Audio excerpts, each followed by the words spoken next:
أعوذ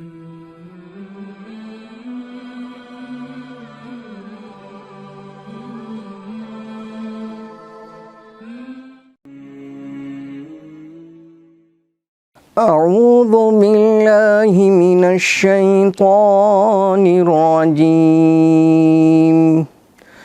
بسم الله الرحمن الرحيم. لا خير في كثير من نجواهم إلا من أمر بصدقة أو معروف أو إصلاح بين الناس، ومن يفعل ذلك ابتغاء مرضات الله فسوف نؤتيه أجرا عظيما.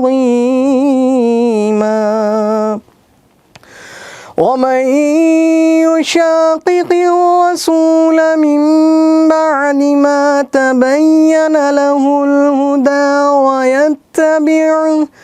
ويتبع غير سبيل المؤمنين نوله ما تولى ونصله جهنم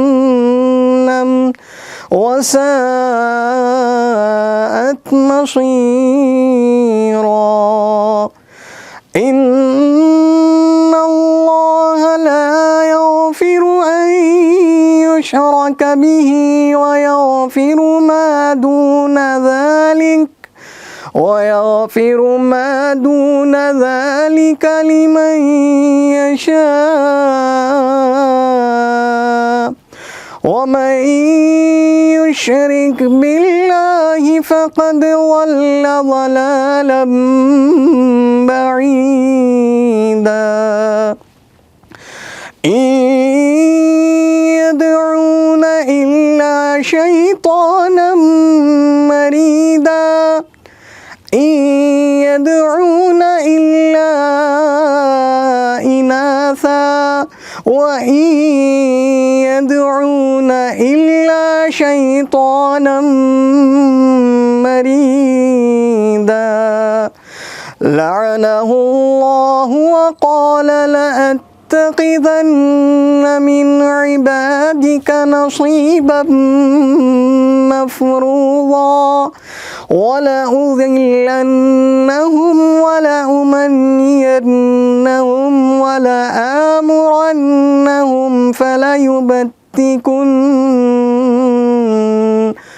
فليبتكن آذان الأنعام ولآمرنهم فليغيرن خلق الله.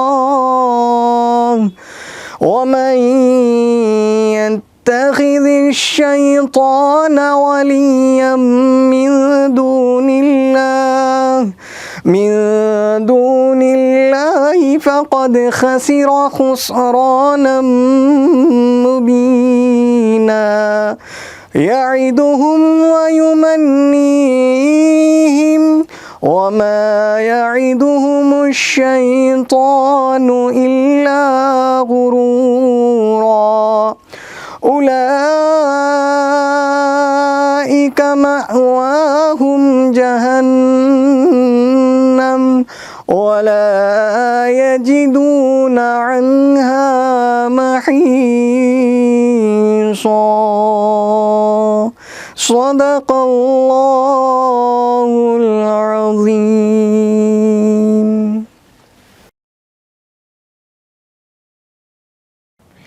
यकीने सुबह रोशन है अगरचे रात काली है।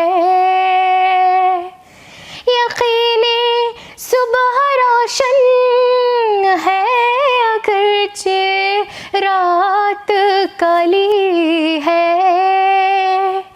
ज़माने के उफ़क़ पर फिर हमारे खून की लाली है।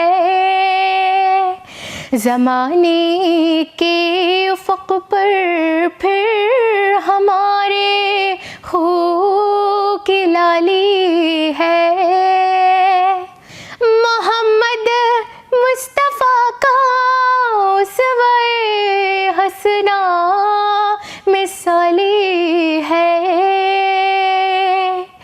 میرے آقا نے عدل و قسط کی بنیاد ڈالی ہے،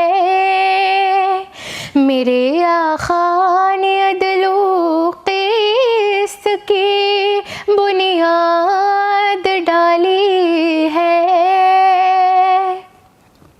وہ امت جس کے ذمہ رہنمائی تھی زمانے کی، وہ امت جس کے ذمہ رہنمائی تھی زمانے کی، وہی اب غیر کی دہلیز کے آگے سوالی ہے، وہی اب غیر کی دہلیز کے آگے سوالی ہے، قدم اس قوم کا ہو انقلابی کیسے ممکن ہے، قدم اس قوم کا ہو انقلابی کیسے ممکن ہے، کہ جس کے نوجوانوں کی طبیعت لاابالی ہے، کہ جس کے نوجوانوں کی طبیعت لاابالی ہے، خطا سے درگزر کیجے ادھوری نعت ہے آقا، خطا سے درگزر کیجے ادھوری نعت ہے آقا،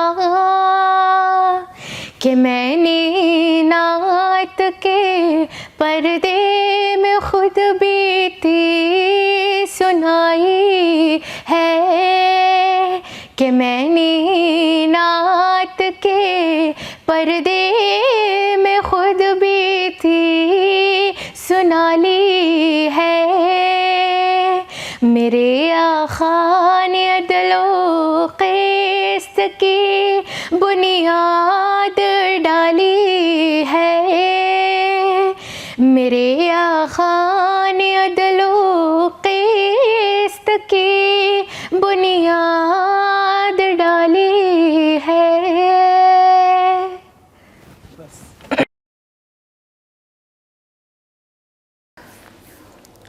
اللهم لك الحمد كله ولك الشكر كله ولك الخير كله، اللهم صل على سيدنا ومولانا محمد وعلى آل سيدنا محمد وبارك وسلم. اللهم أنت السلام ومنك السلام وإليك يرجع السلام، حينا ربنا بالسلام وأدخلنا الجنة دار السلام، تباركت ربنا وتعاليت يا ذا الجلال والإكرام. اللهم حبب إلينا الإيمان وزينه في قلوبنا وكره إلينا الكفر والفسوق والعصيان. اللهم اجعلنا من الراشدين، اللهم اجعلنا من التوابين، اللهم اجعلنا من عبادك الصالحين، اللهم اجعلنا من المتطهرين. اللهم سلمنا لرمضان وسلمه لنا وتسلمه منا متقبلا. اللهم ارحمنا يا ارحم الراحمين، اللهم قنا عذاب النار وادخلنا الجنة مع الأبرار يا عزيز يا غفار. اللهم ارحمنا يا ارحم الراحمين. اے الہ العالمین ہمارے گناہوں اور خطاؤں کو درگزر فرما۔ اے الہ العالمین، اے الہ العالمین ہم کو نیکی کے راستے پر چلنے کی توفیق عطا فرما، برائی کے راستے پر چلنے سے ہماری پوری پوری حفاظت فرما۔ اے اللہ ہمیں حلال رزق نصیب فرما، اے اللہ حرام سے پوری پوری حفاظت فرما۔ اے اللہ جو بیمار حال ہے اللہ ان کی بیماریوں کو دور فرما۔ اے اللہ جو اسپتالوں میں زیر علاج ہیں اللہ ان کو جلد سے جلد اللہ ان کی بیماری کو اللہ صحت میں تبدیلی عطا فرما۔ اے اللہ جلد سے جلد اسپتال سے رخصتی نصیب فرما۔ اے الہ العالمین جو مقروض ہیں ان کی قرض کی ادائیگی کے لیے شکلیں صورتیں پیدا فرما۔ اے اللہ قرض سے سبکدوشی نصیب فرما۔ اے اللہ جن کے ماں باپ با حیات ہیں اللہ، اے اللہ انہیں ماں باپ کی خدمت کرنے کی توفیق عطا فرما۔ اے اللہ ہمارے ماں باپ کی حفاظت فرما، ان کے گناہوں کو معاف فرما۔ اے اللہ اس مبارک مہینے میں تو ہم سب کی مغفرت فرما۔ اے اللہ اس رمضان المبارک کے بابرکت مہینے میں اے اللہ ہم پر رحم کا، کرم کا، خیر کا، عافیت کا معاملہ فرما۔ اے الہ العالمین اس مبارک مہینے کی برکت سے ہمیں اے اللہ موت سے پہلے موت کی تیاری کرنے کی توفیق عطا فرما۔ اے اللہ اور جہنم سے خلاصی نصیب فرما۔ اے الہ العالمین ہمیں تاخیراتوں کو اے اللہ پابندی کے ساتھ اے اللہ گزارنے کی توفیق عطا فرما۔ اے اللہ اس میں ہر کرنے والی، ہر ہونے والی شرارت سے ہماری پوری پوری حفاظت فرما۔ اے اللہ نفسی خواہشات سے ہماری حفاظت فرما۔ اے اللہ اس مبارک کی صحیح، اے اللہ اس مبارک رات، ان مبارک راتوں کی ہمیں صحیح قدرداری کرنے کی توفیق عطا فرما۔ ان مبارک راتوں کو اے اللہ پوری پابندی کے ساتھ اے اللہ ہمیں عبادت میں گزارنے کی توفیق عطا فرما۔ اے اللہ ہماری حیثیت ہی کیا ہے، اے اللہ ہم اپنی حیثیت کے مطابق مانگتے ہیں۔ اے اللہ تو بڑا شان والا ہے، اے اللہ تو بڑا رحم کرنے والا ہے، کرم کرنے والا ہے۔ اے اللہ اپنے اے اللہ شان کے مطابق ہمارے فیصلے فرما۔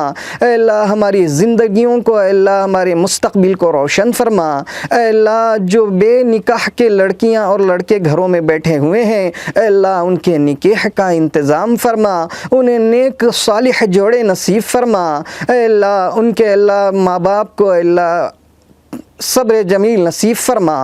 اے اللہ ان کے ماں باپ کو اے اللہ حفاظت، ان کے ماں باپ کی حفاظت فرما۔ شادی میں ہونے والی تمام پریشانیوں سے ان کی حفاظت فرما۔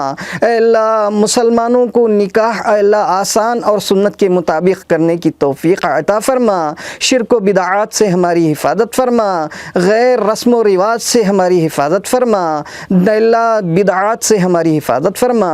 اے اللہ ہماری اس ٹوٹی پھوٹی دعا کو محض اپنے فضل و کرم سے قبول فرما۔ اللہم ربنا تقبل منا انک انت السمیع العلیم وتب علینا انک انت التواب الرحیم۔ سبحان ربک رب العزت عما یصفون وسلام علی المرسلین والحمد للہ رب العالمین۔